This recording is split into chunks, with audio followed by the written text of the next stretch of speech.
Reflections with theologian Father James Bacik, lecturer and campus minister at the University of Toledo. One of the characteristics of a good community, it seems to me, is where people can think for themselves, where we don't get involved in groupthink, where various perspectives are celebrated, and we figure we're a stronger community precisely because people bring their given viewpoints to it, and it enriches the whole mix. Today on Reflections, Father Bacik talks with Dr. Norman Gadan, who is director of the University Counseling Center at the University of Toledo. Father Bacik and Dr. Gadan will discuss peer ministry and community building. And now, here's Father Bacik.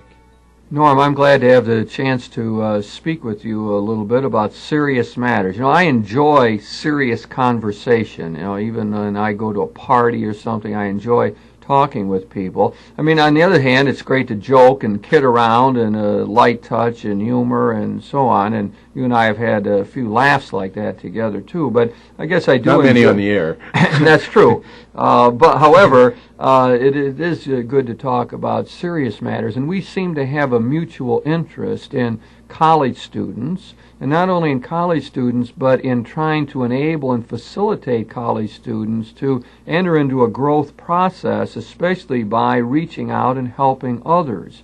And this has become sort of a focal point for you and me in our conversations, and I'd like to pursue that a little bit more and perhaps direct our attention to this kind of student involvement in the idea of community building, building communities. Now, there's all kind of ways, really, in which our students can be involved in helping others. I mean, they might go out and help youngsters and tutor them in the inner city, you know, and that's certainly a good thing to do. A lot of our peer ministers are involved in liturgical matters. They play instruments at Mass or sing at Mass or read and so on. And a lot of our students are involved in formation. They help run retreats. So there's a lot of different kinds of activities. Some of them just are present to others and are willing to listen and to be a good ear. Now, one of the distinctive things I see them doing is building community. That is, just trying to make the religious group into a more cohesive unit, trying to get sort of an organic sense, a sense of purpose and meaning, to gather folks together. So I would say generally, out of all of the types of peer ministry, one we could isolate as being building community. Before you get heated up and explain just what you mean by that and illustrate it for us, I assume you're going to, and I hope very much you're going to include that topic and that model in your chapter on the peer ministry that you're preparing for our new book on self-help in higher education practices. Is that the title of that book, by the way? That's the working title. And you get that in very subtly. Well, we've got to get it in. You didn't. Yeah. Usually you give me a chance direct to say it, but you did get that in there, and I'm doing a chapter for you on peer ministry. Yes, and you are. I think it's interesting that you would be writing a book like that and want to include a theological, religious dimension. It's not unlike things I find in other areas. You know, I find corporate people inviting me to come and give a talk on time management, knowing that I will speak out of a particular religious tradition. And I think there's a general perception these days that the religious traditions have something to say about the great human questions, that we are involved together in a common search for a wisdom. There, along those lines, I brought tonight a little book with me, and I'm not going to read very much of it, but it's a book about leading self-help groups, and the kind of thing we've talked about quite often. And it's written, there's an introduction to it. The introduction has a list, a very long list, of the characteristics of effective self-help groups.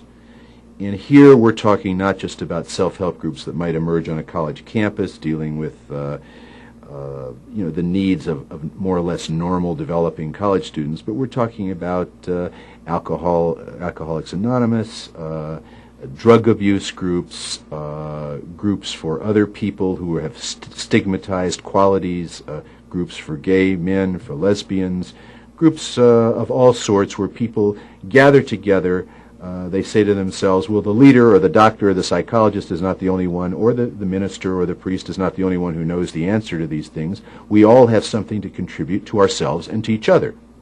So here's a long list of characteristics of effective groups.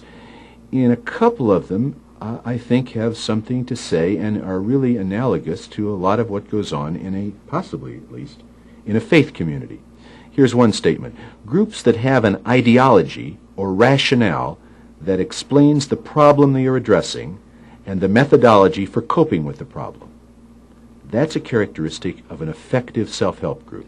In other words, if it's a group dealing with some habit that we have or some addiction, that the groups typically have a whole ideology, rationale, set of beliefs that explain how a person got it and how they can get rid of it. It's sometimes you have to say in a way, I'm powerless, I can't look at myself, I throw myself upon the mercy of the group, I want your help.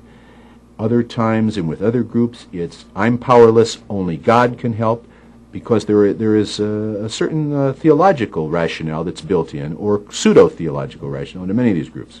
Here's another statement. Groups that have built definite traditions and structure tend to last and be successful. And that means, on the one hand, meeting at the same time and place, providing refreshments, that sort of thing. But I think when we talk about tradition here, we're talking about something else. They often are related to a long-standing problem. They have a national organization. They've, again, got a set of assumptions and beliefs that would be coherent from city to city and community to community. A last one. And here that makes the same point a slightly different way. Groups that are related to a national organization, such as AA, that deals with alcoholism, Recovery Incorporated, that's a set of self-help groups for patients, ex-patients of mental hospitals. Parents Anonymous, another group for parents. There's all kinds of parent self-help groups. Although the relationship may be loose and informal, groups tend to be effective that are related to a national, and here we might also substitute international organization. So you get the idea of you're a part of something very important in your local setting, but you're tied to something national, which means publicity, a set of beliefs, an organization.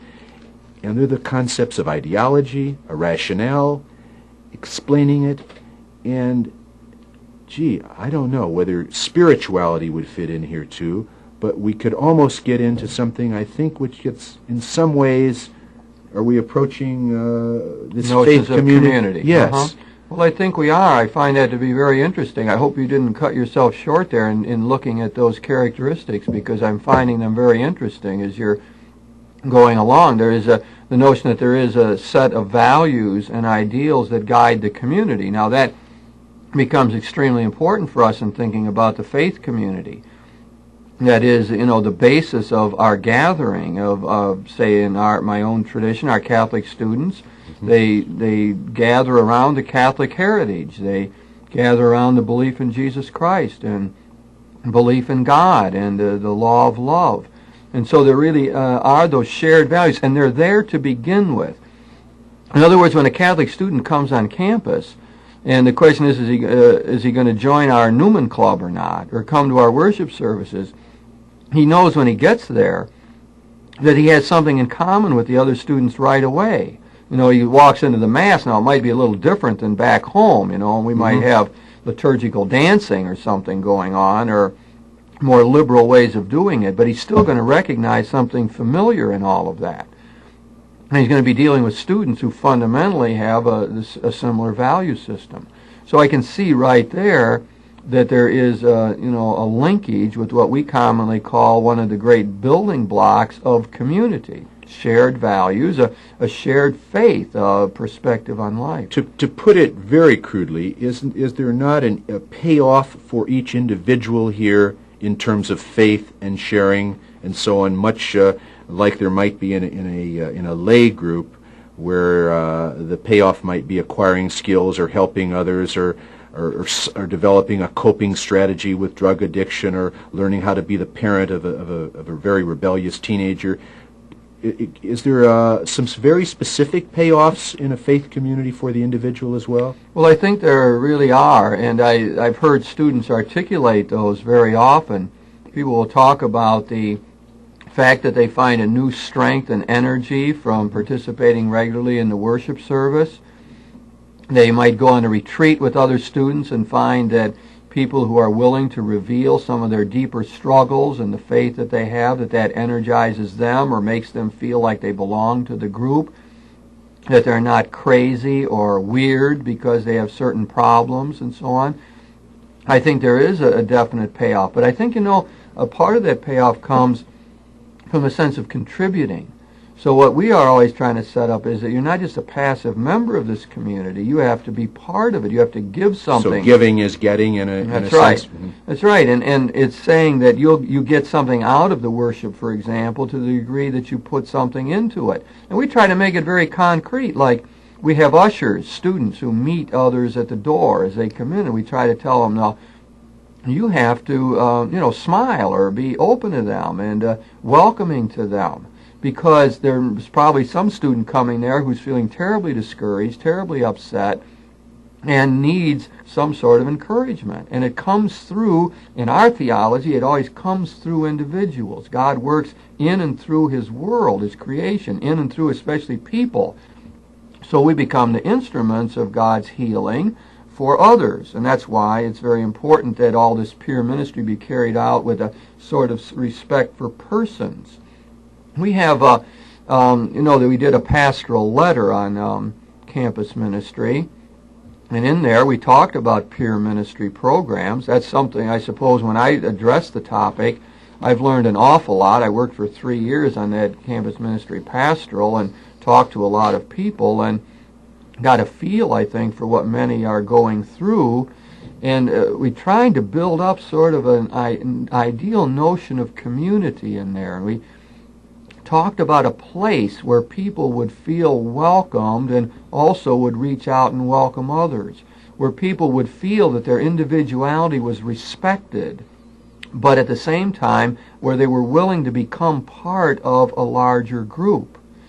Community life would be a place where people were trying to learn their heritage, get in touch with their roots, but for the purpose of being more open-minded to truth and goodness wherever it would be found in the culture. So you see, we would be looking for people who would know themselves, achieve personal development, but always for the sake of serving the community. So, and you sense these needs and these values in college students today? Oh, yeah. Sounds like you... I think so, there. Yeah. It comes right out of the experience with the students, and they will say that very directly, that there's two kind of things that I hear in relationship to community. One is a great hunger for it, a need. They need to be with people that they can call by name, who know them by name, who know their problems, who will be with them if their parents are sick, who can they go and talk to when they're down, and who they can celebrate with when things are going well. They need that kind of thing. But on the other hand, there's many of those students who are feeling strengths. They want to contribute. There's a great guitar player, and he wants to contribute that to the mass, a singer. There's other people who are very good at reaching out to others, and they say they want a forum for doing that. So the community works in two ways. It is a place to gather and sort of support one another, but it's also a vehicle for contributing one's gifts to building up the larger community. Now let me just be devil's advocate here for a second. What would a college president who may feel like, from his or her standpoint, community means the college community, and the college community, including faculty, students, and not necessarily of any one religion or ethnic group or race or what have you, but the community at large, what would he or she feel about a peer ministry? Would they feel in any way it's a competitor, it's a detractor from the larger campus community? Or I don't think they would have to if we try to explain it right, because a large community is always composed of sub-communities, isn't it? There's always smaller groupings within the large group. No one relates to 21,000 students. I mean, it's just impossible. So whether you're at Ohio State with 50,000 students or whatever it is, or with 1,000 students at some small school, it doesn't make any difference. You still have a smaller group where you operate. One of the keys of community, it seems to me, and I don't want to bypass your question, I'll get back to it, but a little background. Community implies face-to-face relationships. It implies knowing people by name. and knowing something of their background. It implies individual care. That's how we would define community at its best. Shared values, face-to-face relationships. Individuality and respect That's right. for it. Yeah. And there's a limited number of people you can relate to like that. You can only have so many close friends. You can only have a smaller grouping where you can do all of that. Therefore, any university community that's going to work well is going to be composed of smaller groupings.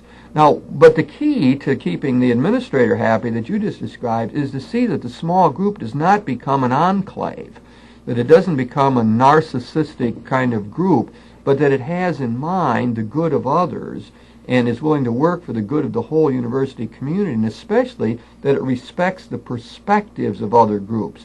So it doesn't walk around saying, we've got the only way of doing this, and our group's the best, and they might want to think they're the best, but they can't think they're the only one. They can't think that their outlook is the only way of dealing with it. So what we're setting up, therefore, is a federation of communities, of smaller groups. And I think that's actually how a city usually runs, or how a neighborhood runs, or how a university runs. So in a sense, almost ideally, the smaller faith community strengthens and enriches individual students for participation in the larger community. It does that, and it also just on its own, by its own efforts, enriches the larger community. So if our Newman Club helps to have a program on peace, and as some of our members ran a whole month-long nuclear awareness thing for the campus, then the whole campus benefits from that. If some of our people decide to run a fast for World Harvest, that begins to help other people on campus also. So it's one thing is that we nourish individuals to be good members of the university community, but we also, the group itself, makes a contribution to the well-being. There was another hidden part, I think, in your question, Norm, at least that I picked up, that I'd like to pull out, and that is not only the problem of the smaller group relating to the university, but of a smaller group having a sort of larger allegiance. Right. And that's exactly what happens with religious groups, especially someone like a Catholic group, because we belong to a worldwide church, a universal church. And I think that question has to be addressed as well. And what I would say about that is that, again, I would like to see it as a strength. I admit there is a possible weakness always, and that is that a group would become so interested in their own well-being as part of this international group that they would forget the well-being of the university, and that could happen. And we've had people worried about the Catholic presence that way in the United States. We all know that. The election of John Kennedy brought out a lot of that. But I would see it as a potential strength, because what the smaller group is doing is drawing on a larger wisdom and a larger tradition. They are rooted someplace else in part of the great conversation that's gone on in the history of the world. There are ideas, insights, principles, wisdom available there that they are able to latch onto and to bring to bear on the local situation. So when our Catholic students get involved in a social justice program, for example, they can go to the great pastoral letters written by our bishops on peace and the economy. They can also go to great social statements made by Pope John the 23rd and people like that about the interdependence of nations. And in drawing on that, they can enrich somehow the university community. Mm-hmm. And I think that fits in. I mean, a lot of our administrators today recognize this, that the university has to be a place where all the ideas are sought out and where there's a give and take, a pluralism, and that we're all involved in a search for a wisdom greater than we possess. And I think that's where we could see the roles of the religious groups on campus. Does the faith community idea, to me, by analogy to other things happening in the whole self-help movement, particularly as we see it in higher education, suggests that students would retain a respect for the leaders of the faith community, particularly the priests and the nuns, but would increasingly take matters into their own hands in terms of educating each other on important issues, on relationships, and even on theology. And that leadership in small groups might be shared and tend to be passed around, not always looking to the priest or the nun or the lay brother to be the teacher. That there would be a breaking away from a certain dependency on on the priest or the nun always being the person who has the expertise and the knowledge. There's almost a decentralization of the knowledge, of the teaching, and of the sharing of it. Is that right in your understanding of it? I think that does happen, and I think it's a healthy development, and that not a threat to the priesthood or to the church in any. I don't really think so. I think it is a very healthy development. You know, on a worldwide scale, we talk about it in terms of the rise of base communities. In Latin America, that's very common, where people simply don't have clergy present, so they gather in their own homes and they discuss the scriptures and they figure out how they're going to do social justice activities. No, there's an interesting program that when I was at Bowling Green State University for a number of years, when I got there was an existing program. They called it the Guadalupe program, and students gathered on Saturdays to go into the inner city of Toledo to meet with youngsters, to tutor them. They sometimes took them to the zoo or ice skating and so on. Now that program never had a staff person involved with it, never had a real liaison with any particular member of the team. And yet all the years I was there, that program ran. And every year they selected new people, I don't even know how they did it, to take over. And every year they had to find their way to get transportation. And I think we did give them a certain amount of money to help run it. But it was almost a total uninvolvement of the staff. They would periodically report back. I mean, we were close to them. I mean, if they wanted to use my car or something to get to Toledo, fine. But we had no leadership in it. And it was marvelous. It kept going. It was a terrific program. And I see it as an example of what you're saying here. They just, and it worked better than many of our programs because it was their own. Right. And that's what we have seen over the years. The students have to feel that it's their own or it doesn't go. And we've had a problem with that. A lot of the programs I run end up drawing a lot of adults to it. And when the adults are too strong and powerful, right, then the students don't feel like it's their own, and they drop out, or they're not active, or they're intimidated, or a lot of the student programs tend to run best, I think, if they're for primarily students, and the adults and faculty and parents have their own, in a sense. Yeah, and we don't see that as really a threat in any way. One of my theories of this whole business of peer ministry, and the image I have, is the multiplication of energy centers. In other words, I always say I want more things going on at Corpus Christi University Parish than I can even know about, let alone control. That I like it when I walk around on Thursday night, which seems to be a big night. In one room there might be a group of musicians practicing. Downstairs they're making pizza for the poor. Over in another room they are praying. In another room they might be studying something about Latin America.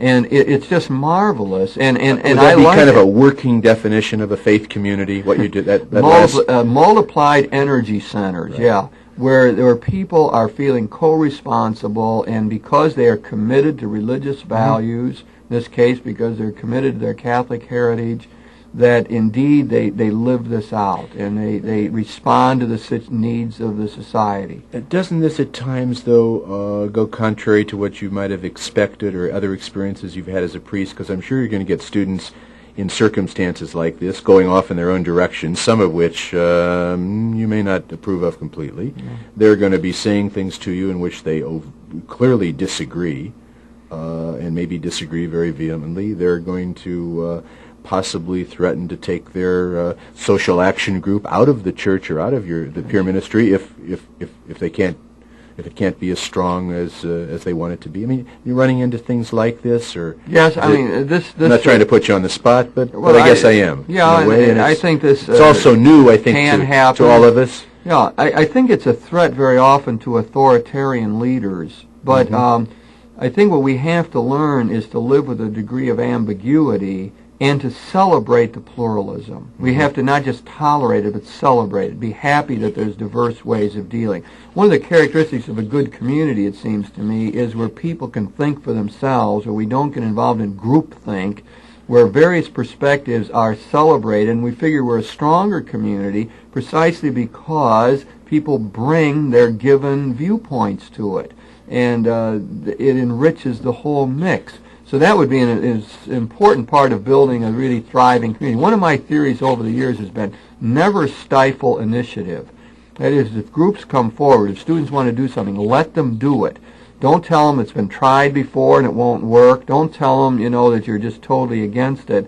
Just let them do it, because as soon as you get the reputation of saying you won't allow it in this community, then they won't come forward. Mm-hmm. So you have to tolerate some things you don't like. Mm-hmm. Some things that they end up doing you simply grate. Now there's limits to that. If they're going to end up being involved in prejudice or something in whatever they're going to do, then that has to be challenged. So you get back to the idea that what holds a community together are fundamental values. And as soon as those might be violated, then you have to step in and say, no, we can't operate that way. But within that great set of values for us, dedication to Christ, belief in God, trying to live out the law of love, the sense of our Catholic heritage and our sacramental system, the importance of the Mass to us, all the central points of our belief, there we have to hold on to that. But now, if we've got groups that want to have a little different kind of liturgy, and we have to be ready to tolerate a lot of differences that way. Would there be people who'd say to you in some way, I'll put it very crudely, what in the world is this priest doing these kinds of things on a college campus? I thought a campus is a place for classes and professors to teach and people to learn and develop their careers. What earthly reason could there be here for a priest developing a pure ministry program like this? Now, are you saying is this criticism coming from the secular side? I could imagine or from I could imagine it coming from both. Yeah. Well, or would it? Well, yeah, I think it does come from both sides, and I would say from the secular side, one would have to say that try to prove or point out by good example that we're not proselytizing or pushing, we're not trying to force people into our way of thinking, that we want to cooperate with others of goodwill, that we're here as a group that wants to be for the good of the university. So we have a Newman Club. We're not just out for ourselves, but we want to be a force for good to build up the larger university community. And to the people on the other side, the hierarchical authoritarian people in the church, I think we have to say, look, we're successful. We're drawing the students. We're getting things done. I worked under a bishop, Bishop Donovan, who used to say that. He says, I'm just happy that you're getting the job done. And he was impressed with the fact that students were involved, that peer ministry was going on, and so on. And that, I think that's the best argument with those people, that we're trying to develop student leadership, trying to develop their capacities to live out the faith and to make it relevant. It's good for them, and it's good for the church as a whole. And in a very basic sense, your goals are the full development of the individual student, and while some of your methods and beliefs may be at variance with other groups, that it's very much really in concord with faculty, student development people. Exactly, and that's why we think we can fit in with them. That's probably why you and I can dialogue so well, Norm, on this whole question of peer ministry. And I thank you for being present with me on the program. Pleasure.